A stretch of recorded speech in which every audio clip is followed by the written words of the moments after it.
question number 5 of GS paper 1 is this. Despite India being one of the countries of Gondwana land, its mining industry contributes much less to its GDP in percentage. Discuss. 150 word में इसको discuss करना है. So half part is India is despite the country of Gondwana land, its contribution to GDP.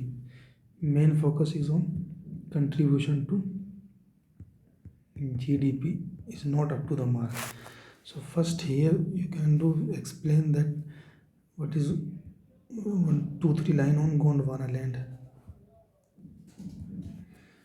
You can write down that earlier Earth was a supercontinent and it covers through a water. After that, over the period of time, it will divide in two parts. That is northern part and southern part. And India was part of south. So, northern part is called Laurentia and southern part called Gondwana land.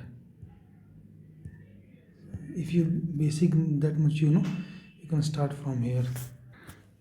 And all the countries, those who are part of Gondwana land, they are today's resource rich countries like Africa, this Brazil and India, or even Australia. They are part of Gondwana land.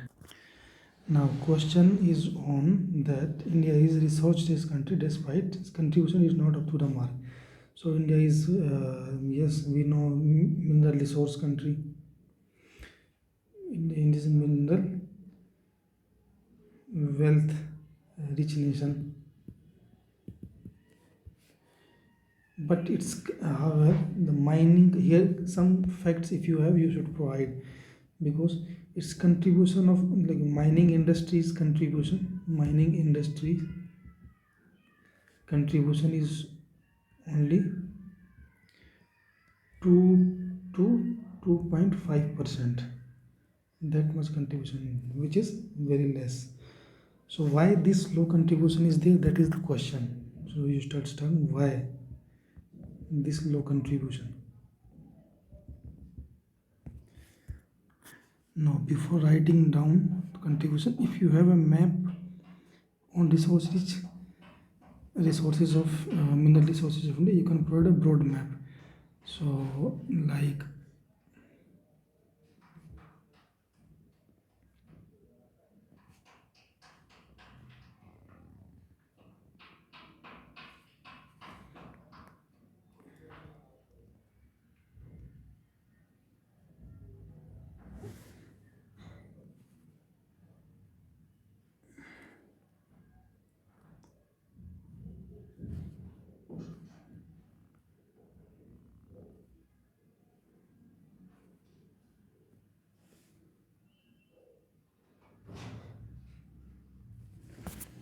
if you have a broad map, then some of the parts of Rajasthan we have mineral resources like aluminum, copper.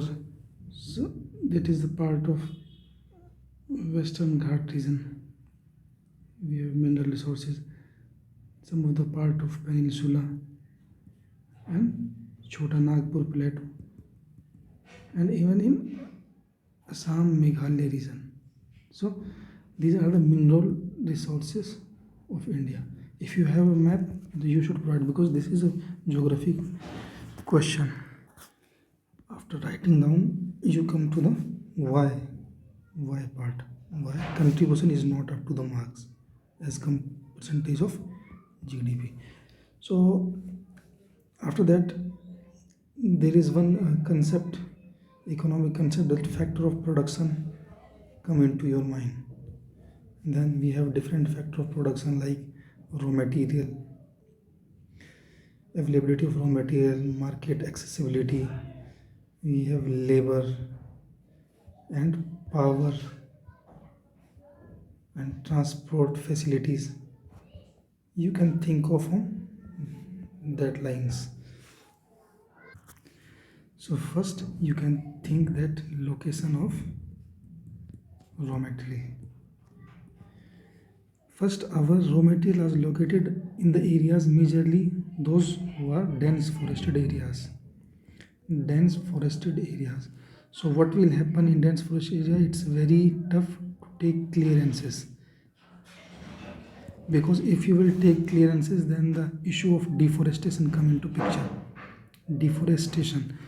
So deforestation will ultimately cause or reduce our very target of UNFCCC. That is again a issue. So these type of issues come. We have already placed the UNFCCC targets. So we have also to think of on that aspect. So that is one of the important factor, that location of raw material. Second is that resources. Resource, you can write down on that the quality of resources is very poor. Very poor. Example, you know very well, the quality of coal in India is very poor. That is very high ash content,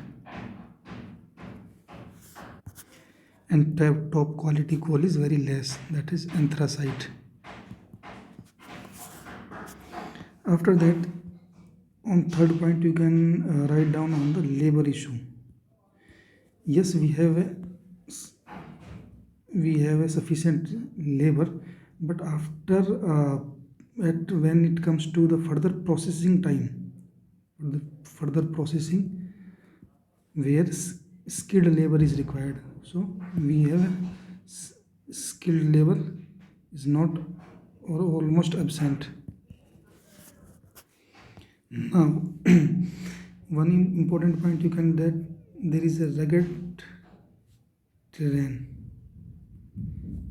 or topography, which will ultimately reduce or put a challenge on transport facilities,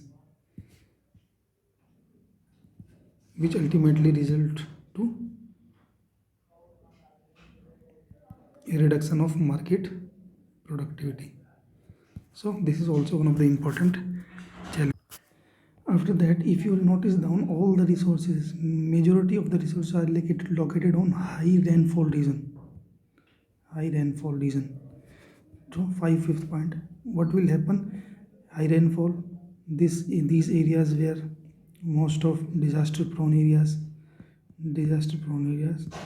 Like example, in region of Meghalaya, yes, we have huge resources, but rainfall throughout the year or orographic rainfall is there, which will ultimately reduce the efficiency of this region, efficiency of these regions.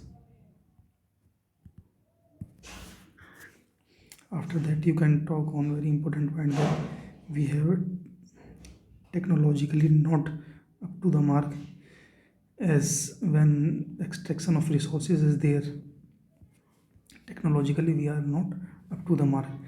And so ultimately that this licensing raj is also there, which this licensing regime, which will further restrict the private players to enter into the domain. So maximum or majority of the coal resources or these mining resources have a monopoly of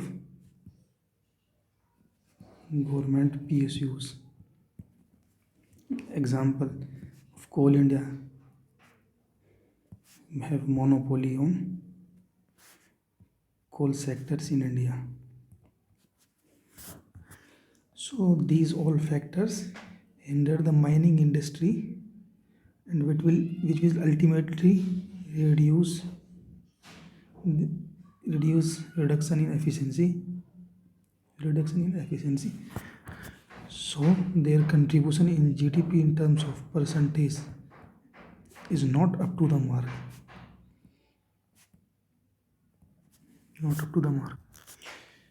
And one point I forgot to mention, that these were the resources located near the where tribal population is residing. So to relocate them is again a biggest issue. So we have to focus on these aspects also. after writing down that our percentage is not up to the mark, and in conclusion you can write that India holds immense potential, immense potential, and we should reduce our import dependency on coal, because our coal is not up to the mark. We import coal from Australia, so we have to reduce this. And how it can be done? Through this mechanization, new exploration technologies we should adopt, with faster administrative clearances. So this is the complete answer of this question. So in these type of questions, generally every student can write, but what can differentiate you? What can differentiate you is, if you have a data, if you have a diagram, and your way of presentation, you have an example. So only that much you can provide, that is sufficient, because these type of questions not create a huge difference. So thanks. I will be continuing for my question number 6 in next video. Thank you.